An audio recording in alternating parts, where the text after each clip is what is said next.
Good morning, all. Welcome back to Sew Granny Sew. For those who have been here before, thank you for joining in. Those who are new to the channel, we're so happy to have you. Let's get started. So today we're going to do a Jacob's Ladder quilt block. This is a common one, an older one, a traditional one.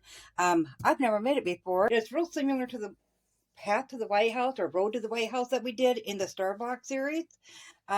However, with different fabrics, gives a totally different appearance. So I'll go ahead and post a picture of that Road to the White House, and you can see the resemblance as between that and the Jacob's Ladder. So for this block, I have decided to go with a white tone-on-tone. Not sure if you're seeing that. For all the background pieces, a stripe of some pastel and a little bit darker colors for our half square triangles right there. And then I have some real fun Riley Blake fabric here in floral, and it matches that stripe so nicely. So that will be all the darker squares we have in the pattern. So you'll do different sizes according to what size block you want to end up with. I'm going to go ahead and aim for a 3-inch block on there. So the measurements I give throughout the video will end up being for a 9-inch quilt block. So I'm going to go ahead and get my fabrics cut out, and I will meet you back here. Our fabric cut out, we have 4. So we're going to number the colors. It's going to be 1, 2, and 3. Your background fabric will be the third one. So we're going to start with the number 1. We need 10 blocks that are 2 by 2. The number 2, we need 4 blocks that are 3.5 by 3.5. And the number 3 fabric, which is your white fabric, background fabric, you're going to need 4 blocks that are 3.5 by 3.5 and 10 blocks that are 2 by 2. So we're going to go ahead and get started with our half square triangles. And as you can see, there are 4 on here. So we made our blocks a little bit bigger than 3 to make up for that seam allowance.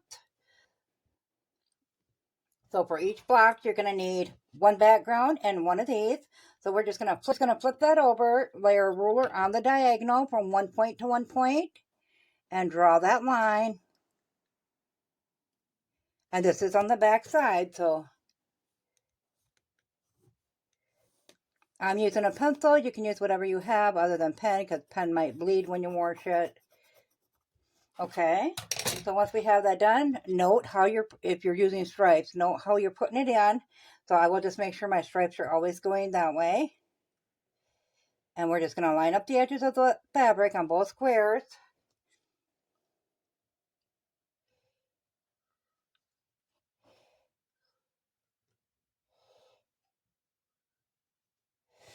Put a pin on each side, and we'll bring it to the sewing machine, and we'll just stitch right down that line. So I'm going to go ahead and get the other 4 pinned together, bring it to the sewing machine, sew those together, and I'll meet you back here. Okay, so we have our half square triangles completed. So now I'm just opening them up, making sure that they're going the right way for placement before I go ahead and iron them. I'm just kind of finger pressing them at the moment. Be facing each other like this in the quilt, so I want to make sure all my stripes are going the right way. So they are going the right way. Well, first of all, we'll cut these down. So we're going to flip that over there.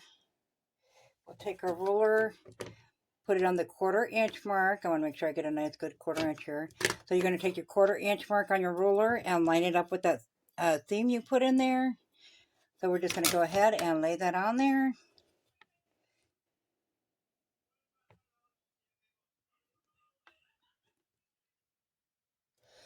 And trim that down. And we'll do that to all 4 of them, and then we'll bring them to the ironing board and iron that flat towards the stripe. So I will get that done, and I'll meet you back here. Okay, so we have all of our half square triangles completed and ironed flat. We'll set those aside. So the rest of the block is made up with little 4 patches. So we have 5 total of little 4 patches. So you can see that all of our print is going to go in diagonal lines that way. All of our white will be in diagonal lines that way. So you can go ahead and lay them out, and to put them together, line up these squares.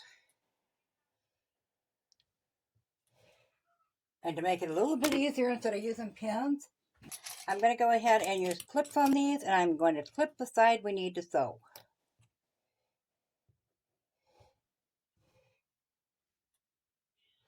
So we'll just go through and we'll do all of them the same.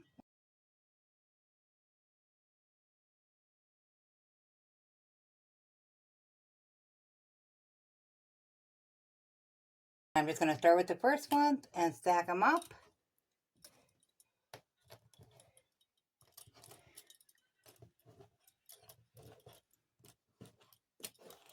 And we'll bring them to the ironing board and do a 1/4 inch seam.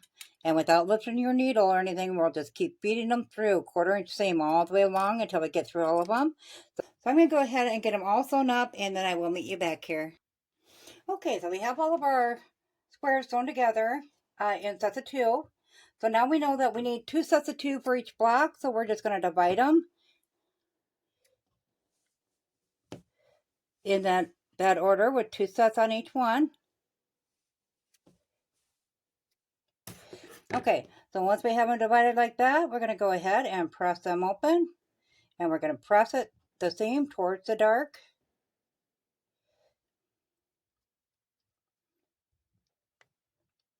Then we're going to flip it on top of itself. We're going to line that up.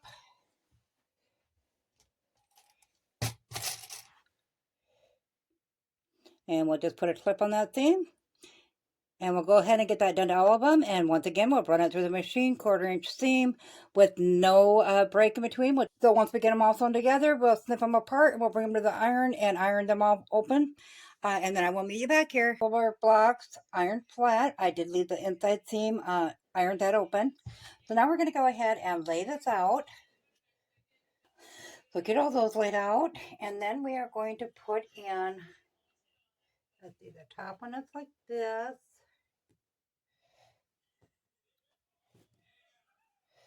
And the same with this one.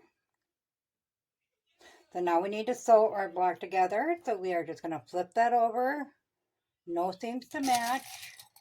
And clip on the side we need to sew on. Same with this one. And that one.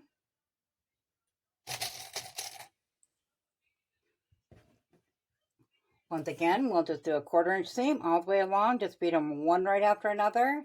Get those ironed open. Come back and we'll join those ones in.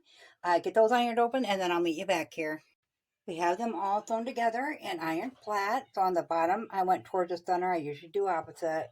And on the inside, I went towards the outside. These seams when you iron them, so we can nest those. And then on the top one, I went to the inside again. I don't know why I did that. I usually don't. Okay, so we're going to go ahead and put those together. And this time I'm going to use pins because we have more than one seam to line up. We're just going to nest those seams.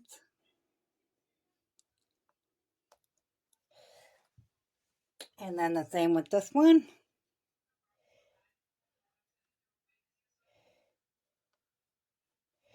So they're nice and lined up.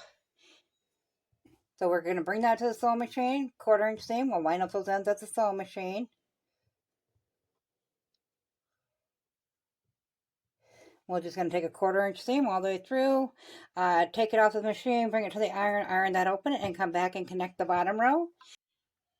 So we have the first 2 done and put together, and I just ironed the seam open. Then we'll go ahead, put this last one over, nest those seams once again, and get those pinned into place. And at the last one, always make sure your top is lined up as well. And we'll nest those and get that pinned into place. Now when we sew this, because there's a buckle, we'll just pull that taut when we're sewing to manipulate that fabric a little bit. So I'm going to go ahead and get this sewn, iron open, and I'll meet you back here. Our block is finished. We are going to go ahead and trim that down. I really like this block. I think it's cute. Okay, so we're going to go ahead and trim it down for our 9-inch block. So we got just a little bit to trim off of each side. So I'm going to go a little over 9 inches on both sides of the block at the square, just so we can take a little bit off of each side so we don't lose nothing. And we'll trim that side down. There's also other lines you can line up, like your diagonal, to make sure it's going in between all the squares.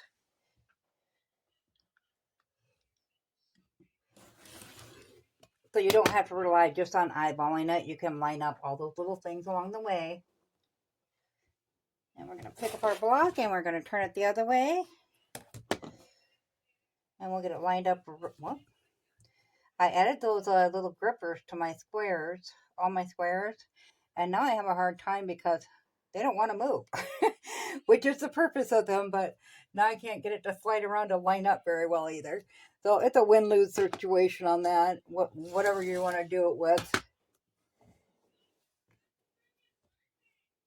But I do like it when you're cutting yardage for bigger pieces, because then your ruler is not sliding around as you cut. So that is quite nice. So I found mine at Hobby Lobby. We happen to stop in there. And I picked up a pack for $4.99, little circles. On the back of the rulers, you can see them. They got the little circles there, and then they also have these little things on the inside. Circle on the sheet, so you can stick them to them too as well. So if you run low, I did all my rulers, so I ran low a little bit. So that's nice to have those too. So there's our square. I really like that. I think it's pretty. Anyways, if you master this one, you can actually make a chandelier quilt, which I think is really gorgeous. And I probably will make one of those someday soon. Probably not with this fabric because these were just scraps that I did do the box with. But yeah, I think it's pretty. Let me know in the comments below what you guys think. As always, guys, if you found this video useful, go ahead and give it a big thumbs up. It really helps our channel grow. If you haven't subscribed yet, go ahead and hit that subscribe button because we'd love to have you here at Soul Granny Sew. Thanks all. Have a good day. Bye.